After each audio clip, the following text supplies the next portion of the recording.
बोलिए श्री सद्गुरुदेव भगवान की जय, सच्चे दरबार की जय। गुरु प्यारे साधकों, इस अनुभव के पिछले पार्ट में आपने सुना कि कैसे मलेशिया की रहने वाली अरुणा जी ने ईश्वर को प्राप्त करने के लिए अलग अलग कर्म कांड किए।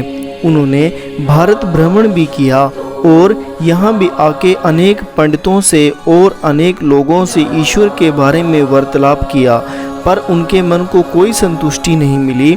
और दोबारा जब उनके पिताजी की डेथ हो गई तो वे मानसिक रूप से अस्वस्थ हो गई और फिर उन्होंने अनेक वेबसाइटें खोज की इंटरनेट पर जाकर। तब उन्हें शिरडी वाले साईं बाबा की एक वेबसाइट मिली और वहां से उनको रोज एक सुविचार और लोगों के अनुभव सुनने को मिले और ऐसे उनकी श्रद्धा साईं बाबा के प्रति मजबूत हुई। और आगे वो बताती हैं कि वो एक बार अपनी सहेली के साथ एक मंदिर गई और मंदिर में जब वो बैठी थी तो वहाँ उन्हें आंख बंद करते ही भगवान शिव के दर्शन हुए। तो चलिए सुनते हैं इस अनुभव को आगे वे बताती हैं कि अचानक सत्संग सुनते सुनते उनकी आंखें बंद हो गई और उन्होंने कहा कि मुझे भगवान शिव के दर्शन हुए। वे मृगछाल पर बैठे हुए थे और हाथ में त्रिशूल लिए उनकी आंखें बंद थी, चेहरे पर मुस्कान थी और गर्दन दाएं बाएं हिला रहे थे, मानो वे उनके प्रवचनों को सुनकर आनंदित हो रहे हों। थोड़ी ही देर के बाद मैंने आंखें खोली। अब भजन गाया जा रहा था। भजन के बाद सब प्रसाद वापस लेकर लौटने लगे, पर मेरा तो वहाँ से हिलने का भी मन नहीं हो रहा था। बहुत इच्छा हो रही थी कि अब दीदी से बात करूं, पर कैसे? क्या वे अंग्रेजी में बात कर लेंगी?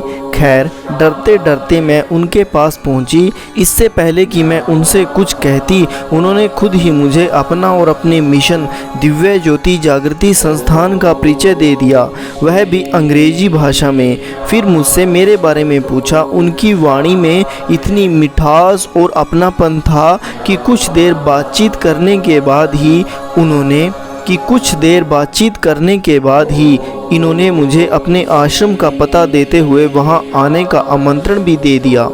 घर लौटकर मैंने आश्रम का वह कार्ड शिरडी साईं बाबा की फ़ोटो के आगे रख दिया और अगले दिन सुबह उठकर मैं घर के काम में लग गई। साथ ही कल शाम की बातें मेरे दिमाग में घूमने लगी। उन दीदी का नाम मैंने खुद से ही ज्योति रख लिया, क्योंकि उनके चेहरे पर बहुत प्रकाश दिखाई दे रहा था और मैं ज्योति की हर बात याद करने लगी।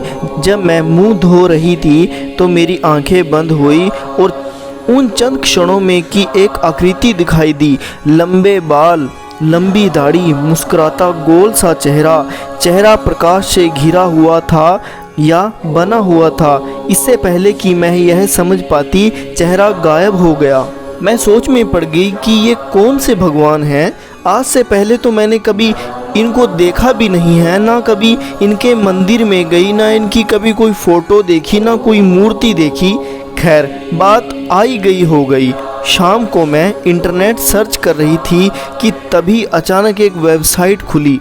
वह दिव्य ज्योति जागृति संस्थान की वेबसाइट थी और इस साइट पर वही चेहरा जो मुझे मुंह धोते समय आंखें बंद करके दिखाई दिया था, वही चेहरा दिखाई दिया मुझे इस साइट पर। मैं हैरान रह गई। साइट पढ़ने पर पता चला कि ये तो गुरुदेव श्री आशुतोष महाराज जी हैं। मेरी खुशी का ठिकाना ना रहा। मुझे यकीन हो गया कि ये वही गुरु हैं जिसकी मुझे बचपन से तलाश थी। मैंने उसी वक्त गाड़ी स्टार्ट की और चल पड़ी आश्रम की ओर। आश्रम पहुंचते ही उन्हीं दीदी श्री आशुतोष महाराज जी की प्रचारक शिष्या को मैंने सारी बात बताई कि कैसे मुझे आशुतोष महाराज जी ने दर्शन दिए। फिर उन्होंने मुझे संस्था, महाराज जी और ब्रह्म ज्ञान के बारे में विस्तार से बताया। संस्थान की एक किताब भी पढ़ने को दी और वहाँ मेरी एक गोरी लड़की से भी बात हुई। उन्होंने बताया कि उन्हें संस्थान से जुड़े लगभग 2 साल से भी ज़्यादा हो चुके हैं और यहाँ से जुड़ने से पहले उनकी ज़िंदगी नरक के जैसी थी, पर जब से ब्रह्म ज्ञान लिया है और जब से वे महाराज जी से जुड़े हैं, तब से सच में सब कुछ बदल गया है और जीवन में सब कुछ अच्छा ही अच्छा हो रहा है। इसलिए मुझे भी ब्रह्म ज्ञान लेने की प्रोत्साहित हो उठा। पर दीदी ने कहा, नहीं, पहले तुम कुछ समय के लिए सत्संग सुनो, आश्रम की किताबों को पढ़ो, फिर जब तुम्हारी इच्छा हो तब महाराज जी से ब्रह्म ज्ञान की मांग करना। घर लौटकर मैंने सारी बातें अपने शिरडी साईं बाबा से शेयर की। उनकी फ़ोटो के आगे बैठकर, उनकी फ़ोटो के आगे खड़े होकर उन्हें सब कुछ बताया। फिर पूछा, साईं बाबा आप ही बताओ, क्या यह रास्ता सही है?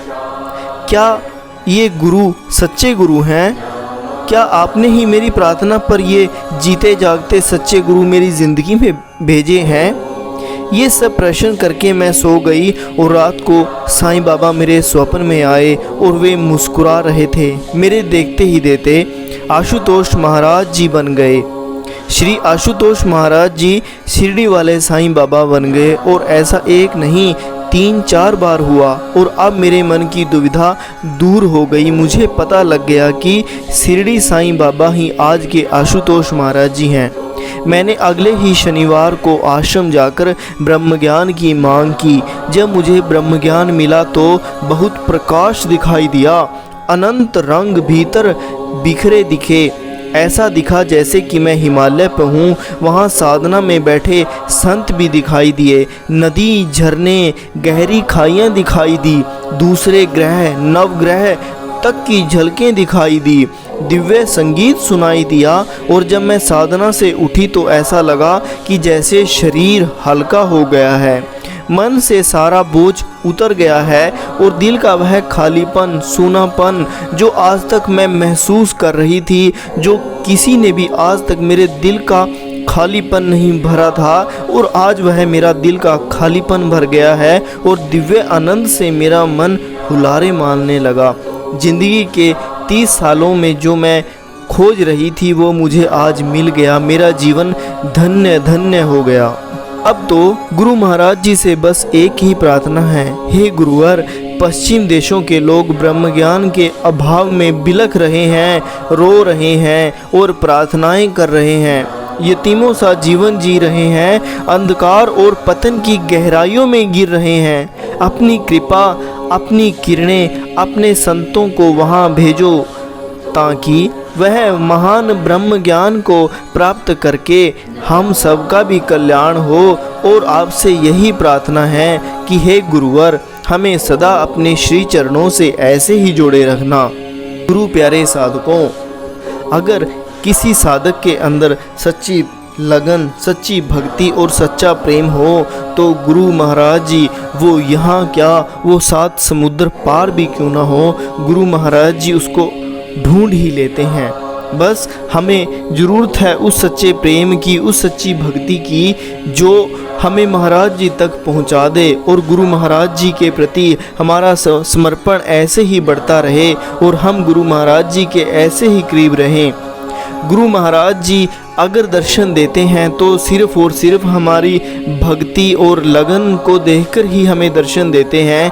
ना उन्हें कोई हमारे पैसे से मतलब है, ना हमारी माया से। उन्हें मतलब है तो सिर्फ़ और सिर्फ हमारे प्रेम से, क्योंकि भाव के भूखे हैं भगवान। गुरु साधकों, अगर आप भी महाराज जी के दर्शन करना चाहते हैं और उन्हें एक सच्ची भक्ति अर्पित करें, गुरु महाराज जी के प्रति एक सच्चा विश्वास उत्पन्न करें, तो गुरु महाराज जी आपने आपको आप तक पहुंचने से कभी नहीं रोक पाएंगे। इसी के साथ कि आप नित्य ध्यान करेंगे, ऐसे ही अनुभवों से अपने आप को जोड़े रखेंगे और ऐसे ही सुंदर सुंदर अनुभवों को सुनने के लिए आप इस चैनल से जुड़े रहेंगे। मैं आज के अनुभव को यहीं समाप्त करता हूँ। तो बोलिए श्री सतगुरुदेव भगवान की जय, सच्चे दरबार की जय।